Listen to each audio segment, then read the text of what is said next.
Hello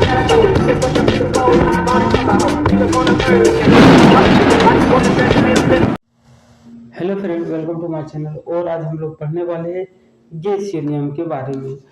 आखिर हम लोग देखेंगे कौन कौन से इम्पोर्टेंट गैसीय नियम है जो कि आपके एग्जाम में पूछा जाता है। उन सभी गैसीय नियम के बारे में हम लोग पढ़ने वाले हैं एक शॉर्ट मेथड के द्वारा। आखिर हम जानेंगे कि गैसीय नियम में क्या क्या हमको पढ़ना होता है। तो बॉयल्स का नियम, चार्ल्स का नियम, गेल-लुसी का नियम, एवोगाड्रो का नियम, ग्राहम का गैसीय विसरण नियम, डाल्टन का आंशिक दाब नियम और आदर्श गैस इक्वेशन, इन सभी बिंदुओं पर हम लोग चर्चा करने वाले। इसलिए वीडियो में अंत तक बने रहना है। सभी गैसीय नियम को निपटा देंगे, ठीक है फ्रेंड।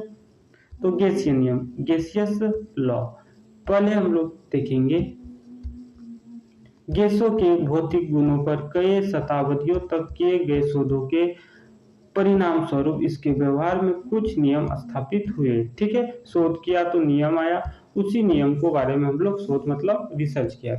तो बोयल का नियम, बोयल का नियम को दाब आयतन संबंध भी कहा जाता है।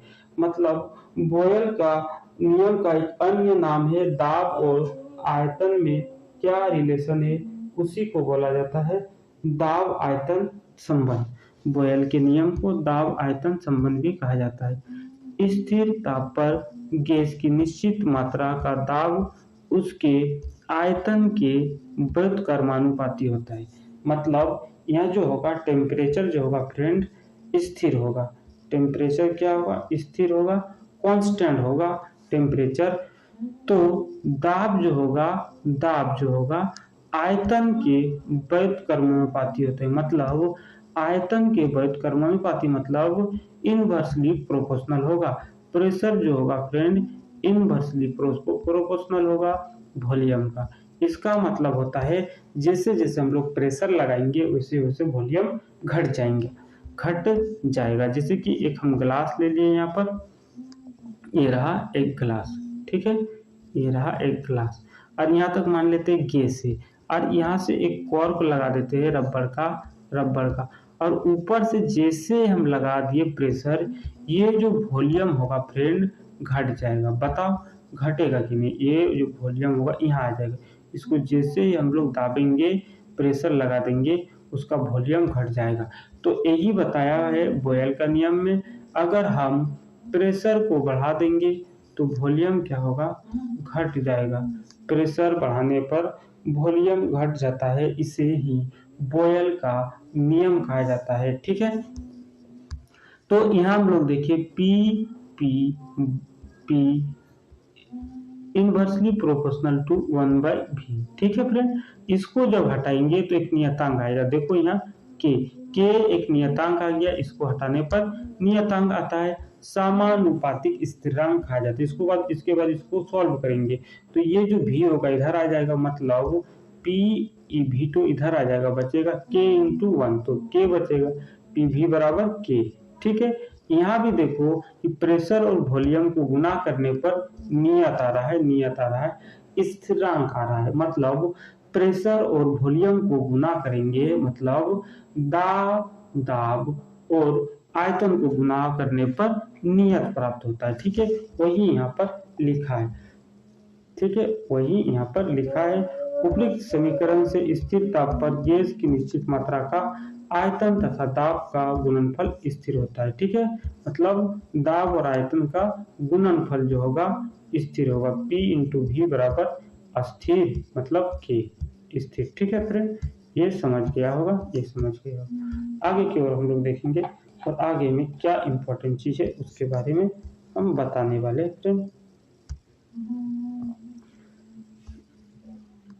आगे में यह बताया गया है कि यदि स्थिर ताप T पर दाब P1, ताप तो स्थिर रहेगा इसमें, और दाब P1 से P2 हो जाता है और वॉल्यूम V1 से V2 हो जाएगा, तो क्या होगा?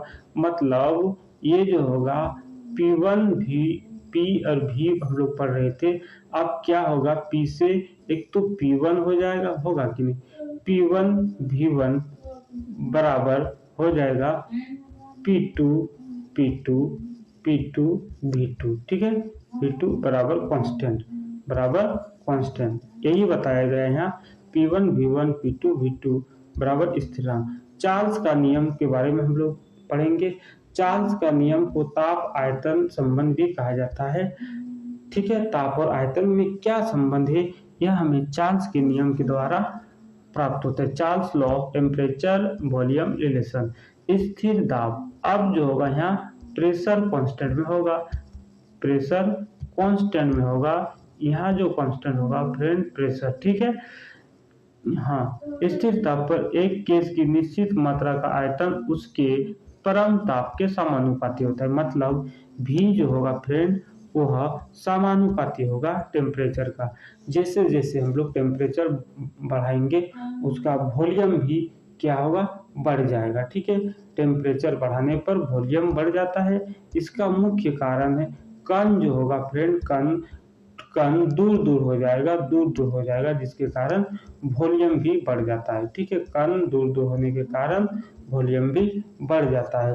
तो चार्ल्स का नियम में यही बताया गया है कि टेम्परेचर बढ़ाने से वॉल्यूम भी बढ़ जाता है, आयतन भी बढ़ जाता है तापमान बढ़ाने से।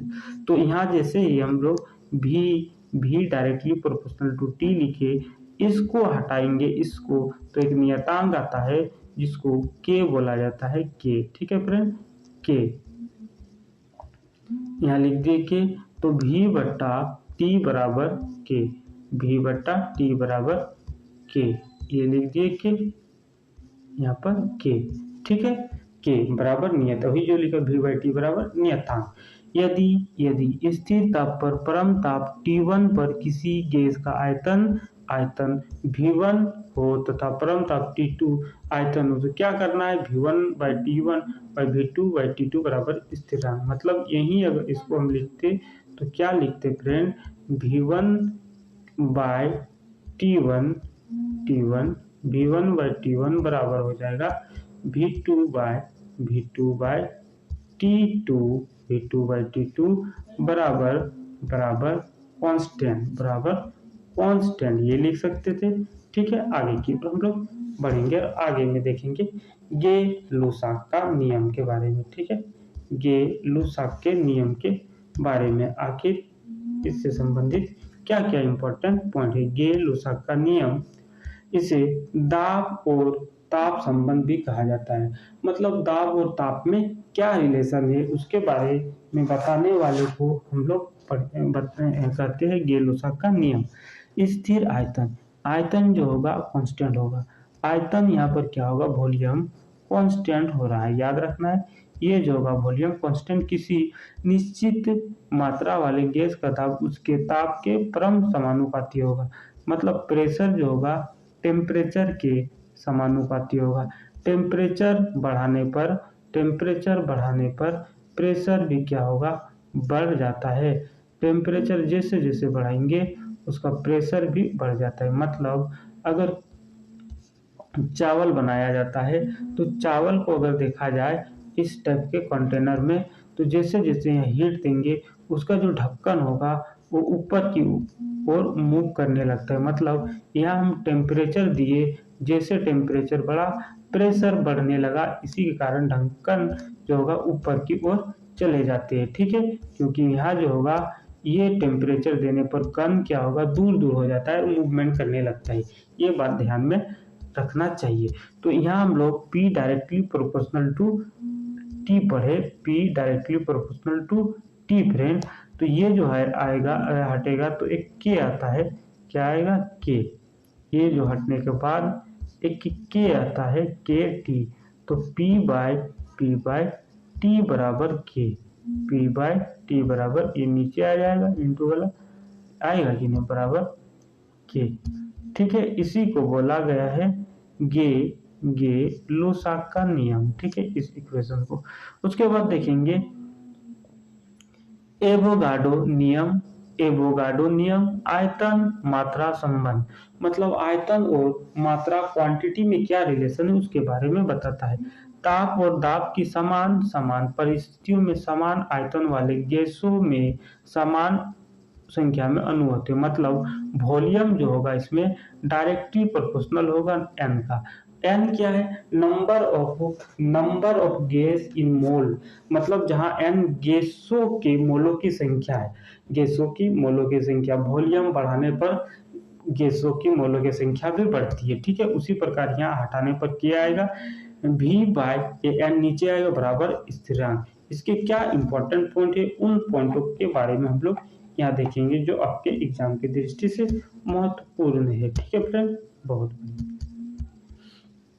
एक मोल गैस में अणुओं की संख्या 6.023 इंटू 10 टू द पावर 23 निर्धारित की गई, इसे जिसे एवोगाड्रो स्थिरांक कहा जाता है। अगर पूछा जाए एवोगाड्रो स्थिरांक का मान तो ये है, क्योंकि गैस का आयतन मोलों की संख्या के समानुपाती होता है। ठीक है, अतः गैस का एक मोल मानक ताप एवं दाब एसटीपी, जिसका तात्पर्य 273.15 के है तथा एक बार होता है। याद रखना है फ्रेंड, आयतन रखता है एसटीपी पर आदर्श गैस का मोलर आयतन याद रखना, ये बहुत इंपॉर्टेंट है, 22.7 लीटर पर मोल होता है। आदर्श गैस क्या होता है? आदर्श गैस के बारे में हम लोग समझेंगे। एक गैस जो बॉयल का नियम, चार्ल्स का नियम तथा एवोगाड्रो का नियमों का पालन करता है, आदर्श गैस कहा जाता है। आदर्श गैस बोले तो जो बॉयल का नियम, चार्ल्स का नियम और एवोगाड्रो का नियम तीनों का पालन करता है, उसी को हम लोग बोलेंगे आदर्श नियम। और आदर्श जो गैस समीकरण होता है, इन तीनों नियम की जो इक्वेशन था उसी इक्वेशन से बनता है। ये बात ध्यान में रखना है। ठीक है, जैसे कि यहाँ हम लोग बताने वाले हैं आदर्श गैस समीकरण में आइडियल गैस इक्वेशन, बॉयल के नियम, चार्ल्स के नियम तथा एवोगाड्रो के नियम को जोड़ने पर जो समीकरण प्राप्त होता है उसे आदर्श गैस समीकरण कहा जाता है। ठीक है, आदर्श गैस समीकरण जब तीनों को जोड़ेंगे तो ये इक्वेशन आएगा friend, v directly proportional nt by p। जब ये हटाएंगे तो एक नियतांक आएगा, एक नियतांक r आ जाएगा। ठीक है, ये हम बताए थे पहले, तो ई आर आ गया, तो इसको जैसे हम लोग सॉल्व करेंगे तो पी टू कहाँ चलेगा? इधर भी के साथ, और इधर आएगा एन आर टी बराबर एन आर टी। ठीक है, एन आर टी, ये इक्वेशन याद रखना है, ये इक्वेशन याद रखना है। हाँ, ये वाला यहाँ जहाँ आर एक समानुपाती स्थिरांक है जिसे गैस का नियतांक कहते हैं। आर याद रखना, गैस का नियतांक कहा जाता है। जो इक्वेशन हम दिखाए P बराबर PV बराबर nRT, जो अभी हम लोग वहां पर सिद्ध किए या दिखाए, सॉल्व किए। गैस नियतांक R सभी गैस के लिए समान होता है, मतलब जितना भी गैस है सब के लिए R का वैल्यू समान होता है, इसलिए इसे सार्वत्रिक गैस नियतांक यूनिवर्सल गैस कांस्टेंट भी कहते हैं, सभी के लिए समान होता है। अब हम लोग देखेंगे डाल्टन का आंशिक दाब नियम, Dalton's law of partial pressure. आपसी रासायनिक क्रियाविहीन गैसों के मिश्रण का कुल दाब उसके गैस के आंशिक दाब के बराबर होता है। मतलब कुल जो दाब होगा, कुल दाब उसके आंशिक दाब के बराबर होता है। मतलब यहाँ पर जितना भी प्रेशर है, मान लेते हैं यहाँ पर प्रेशर इस कंटेनर पर लगाया गया, एक P दाब होगा और यहाँ पर अलग अलग अगर दाब रहेगा, यहाँ अलग अलग, तो P बराबर होगा, ये P1 हो गया, ये P2 हो गया, और मान लेते हैं एक P3 है, P1 P2 P3। तो P कुल जो होगा इन तीनों का योग के बराबर होता है, इसी को आंशिक दाब का नियम कहा गया है। यदि गैसों के किसी मिश्रण का दाब P हो, ठीक है, कुल दाब ये P है, तो मिश्रण के अलग अलग P1 P2 P3 होंगे, तो ये P1 P2 P3, तो P कुल बराबर P1 P2 P3, यहाँ पर P3, यहाँ पर T और V कांस्टेंट होगा, याद रखना है। गैसों को समझते जल के ऊपर एकत्रित किया जाता है, गैस को जल के ऊपर इकट्ठा किया जाता है, अतः ये नम्न होती है, गैस नम्न होती है। नमयुक्त गैस जिसमें जलवाष्प ही है, वाष्प दाब में जलवाष्प दाब घटने पर शुष्क गैस के दाब की गणना की जाती है। मतलब शुष्क गैस बोले तो जब जब टोटल दाब में से उस पानी को हटा देंगे, जल वाष्प को हटा देंगे, तो हमको शुष्क शुष्क गैस मिलेगा। शुष्क गैस मतलब ये जो जल वाष्प है, ये टोटल दाब में से हम घटा देंगे। टोटल दाब में से जल वाष्प को घटाने पर शुष्क गैस प्राप्त होती है, जो नीचे हम लोग दिखाएंगे। जल वाष्प द्वारा द्वारा द्वारा लगाए जाने वाले दाब को जलीय तनाव कहा जाता है। जलीय तनाव कहा जाता है, एक्वेस टेंशन कहा जाता है। देखो पी शुष्क कैसे निकाला जाता है, तो पी प्रेशर शुष्क, तो टोटल जितना है उसमें पानी का जो तनाव था उसको हम लोग घटा देंगे। ठीक है, पानी का तनाव, जलीय का तनाव जो होगा उसको घटा देंगे। ग्राहम का गैसीय विसरण का नियम, किसी गैस के विसरण की दर उसके मोलर द्रव्यमान के वर्ग के व्युत्क्रमानुपाती होता है। विसरण inversely proportional to 1/√m। m जहाँ मोलर द्रव्यमान है, यदि m1 मोलर द्रव्यमान की एक गैस अन्य m2 मोलर द्रव्यमान की दूसरी गैस का विसरण है, तो रेट 1/2 बराबर √m2/m1 होता है। याद रखना है। ग्रामों की गैसीय विसरण नियम के अनुप्रयोग से समस्थानिक को विसरण विधि द्वारा अलग किया जाता है। हमको कमेंट में बताना है कि समस्थानिक क्या होता है, किसको पता है जल्दी से हमको बता देना है। ठीक है, उसके बाद हम लोग इस सेगमेंट को पढ़ेंगे कि शॉर्ट में किस टाइप से इसे पढ़ा जाता है। गैसीय नियम में बॉयल का नियम, नियत राशि क्या होता है, चर राशि क्या होता है, चर राशियों में संबंध। तो नियत राशि n और t होगा, यहाँ क्या होगा p और v होगा। p inversely proportional to volume. Charles नियम, ये इंपॉर्टेंट याद रखना है।